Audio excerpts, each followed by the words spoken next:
Jake's footsteps echoed down the hallway, each step sending a jolt of panic through my body. I froze, unable to move, unable to think clearly. Matt and I were on the couch, our lips barely touching, his hand on mine. The door was ajar, and I could hear Jake getting closer. Every part of me screamed to stop, to pull away, to somehow erase the moment that had just unfolded. But instead of getting up and running, Matt and I remained where we were, frozen in place as Jake's voice called out from the hallway. "Mom?" Jake's voice was tentative, confused, and filled with a sense of unease. It was the tone of a person who knew something was wrong but couldn't quite pinpoint what. I felt my heart in my throat. My breath caught as I quickly pulled away from Matt, the guilt slamming into me like a tidal wave. What had I done? What was I doing?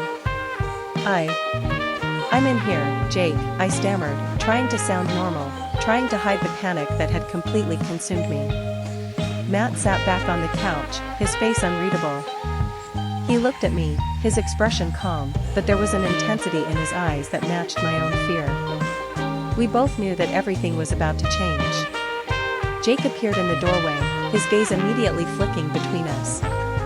His eyes widened slightly, as if he were trying to make sense of what he was seeing. I could feel the weight of the moment, the truth hanging in the air like a suffocating cloud. "Is everything okay?" Jake asked, his voice filled with a quiet concern.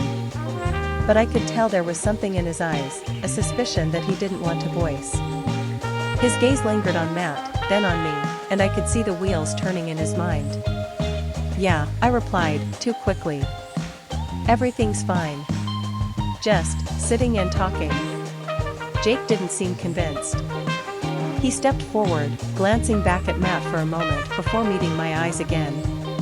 The silence between us felt like it stretched for eternity. "I didn't mean to interrupt," Jake said, his tone colder now, though he tried to mask it with a casual shrug. "I just thought I heard something." I nodded, feeling the need to explain, but not knowing what to say. The room felt too small. It was as if every word I could offer would make the situation worse.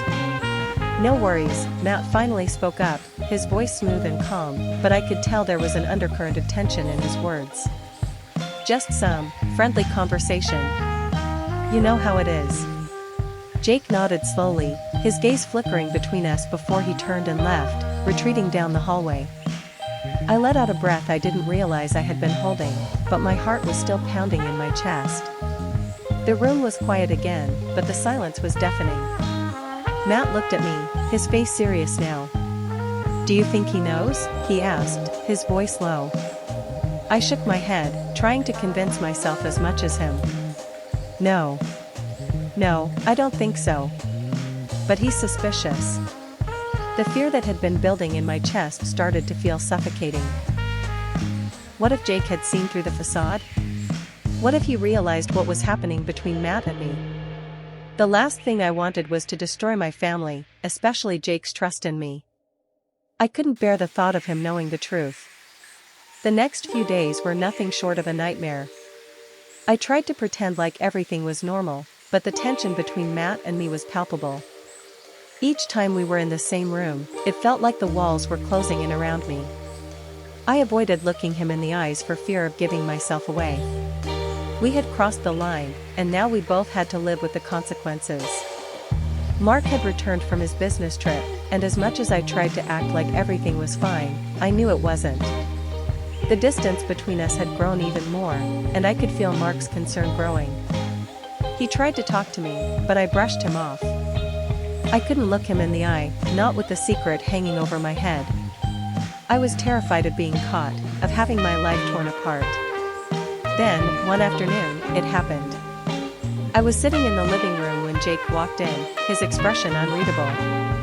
He had that same look in his eyes, the one I had seen when he walked in on Matt and me. My stomach churned as I realized he knew. He had to. There was no other explanation for the way he was looking at me now.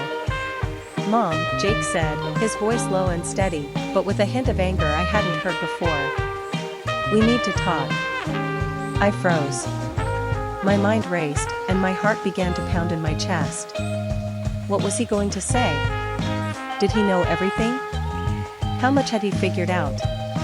Jake, I know what's been going on, he interrupted, his words sharp and filled with hurt. My blood ran cold. I stared at him, trying to find the right words, but nothing came out. I had no excuse. No way to make it right. All I could do was sit there and listen. Jake's eyes were filled with a mixture of betrayal and confusion. Why? Why did you do this? His voice cracked, and I could see the pain in his eyes. I thought you cared about me. About our family. The words hit me like a punch to the gut. I wanted to explain, to apologize, to tell him how sorry I was. But I couldn't find the words. I had destroyed everything, and there was no way to fix it. I never meant for this to happen, I said quietly, my voice trembling. I didn't want to hurt you, Jake. I never meant to. Stop. Jake's voice was filled with an edge now, his eyes angry and betrayed. You can't just pretend this didn't happen. I saw what was going on. I saw the way you looked at him. I saw the way he looked at you. I felt tears well up in my eyes, but I couldn't let them fall. I had no right to cry. I had no right to be upset. I had betrayed his trust, and now everything was falling apart. Jake turned away, his back to me, and I could feel the weight of his disappointment in every step he took as he walked out of the room. The next few weeks were the hardest of my life. Jake avoided me completely, and Mark started to notice that something was wrong. But I couldn't bring myself to tell him the truth. I couldn't bear the thought of losing everything I had worked for, my family, my home, the life I had once dreamed of. But there was no hiding the truth anymore. The affair had come to light, and there was no way to pretend it didn't exist. Jake stopped speaking to me, and even though he never confronted me directly, I could see the hurt in his eyes every time I looked at him. Matt distanced himself, no longer coming over as often. He knew the consequences as well as I did. I tried to repair things with Mark, but I could see the cracks in our relationship widening. He didn't say it, but I knew he felt the distance, the betrayal. And for the first time, I understood just how much I had hurt him. The secret had unraveled, and there was no way to put the pieces back together.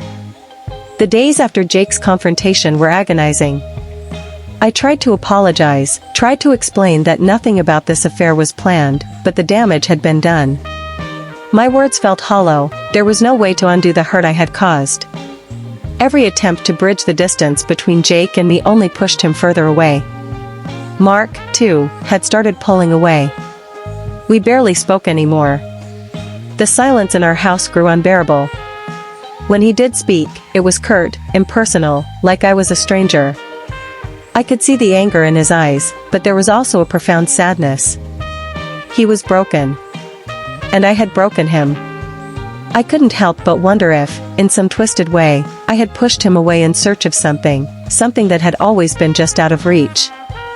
The affair with Matt had ignited a spark, but it had burned everything else to the ground. There were moments where I wanted to reach out to Mark, to apologize for my mistakes, but the distance between us was vast.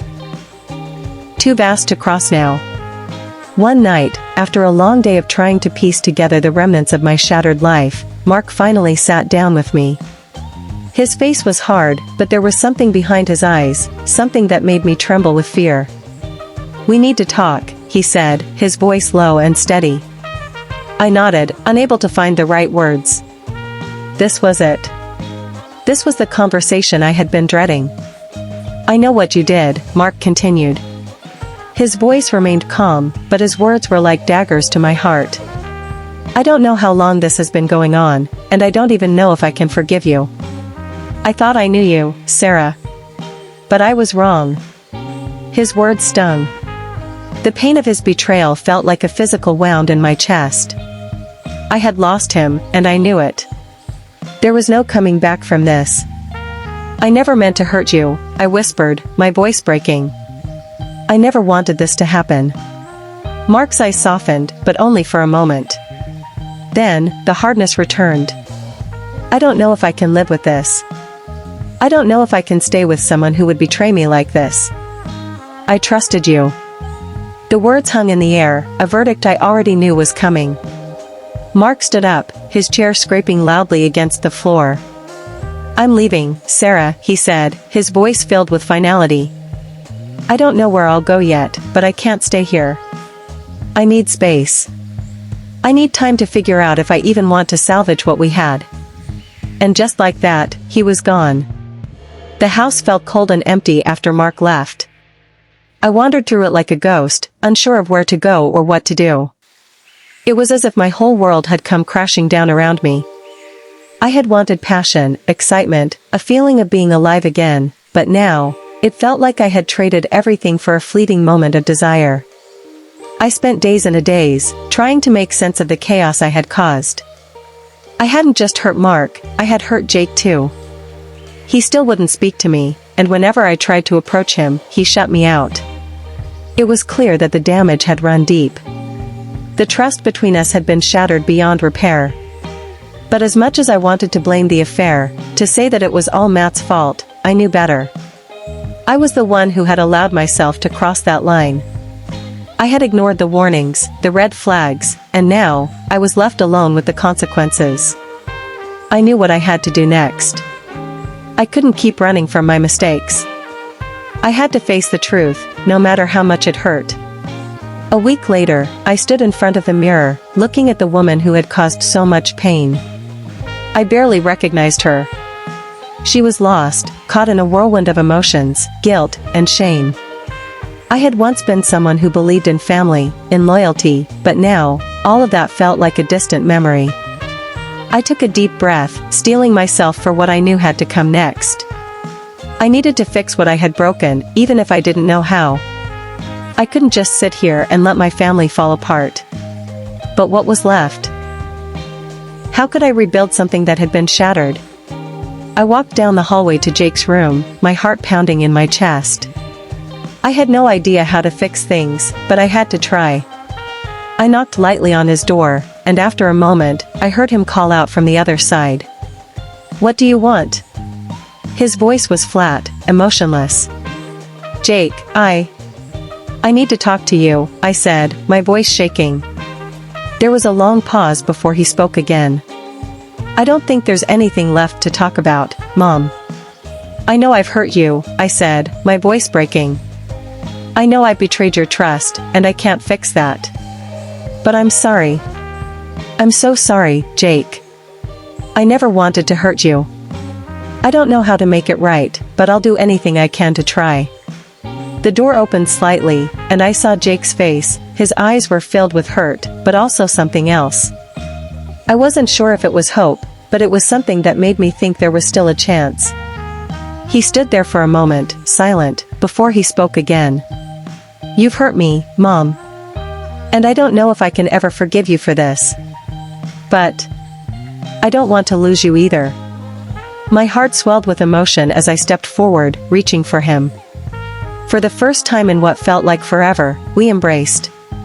It wasn't perfect, but it was something, a small step toward healing. "I'll work on earning your trust, Jake," I whispered. "I promise you that."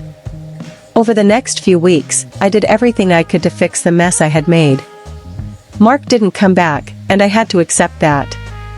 He needed space, and maybe, he needed to move on.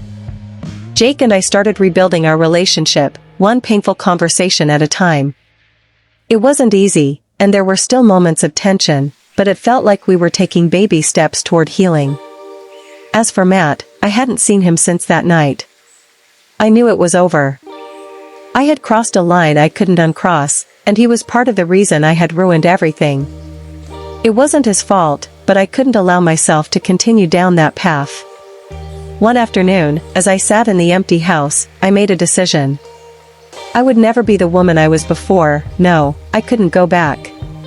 But I could move forward. I could rebuild myself, piece by piece, even if the people I loved never fully forgave me. And maybe, someday, I'd be able to look at myself in the mirror again without the weight of shame bearing down on me.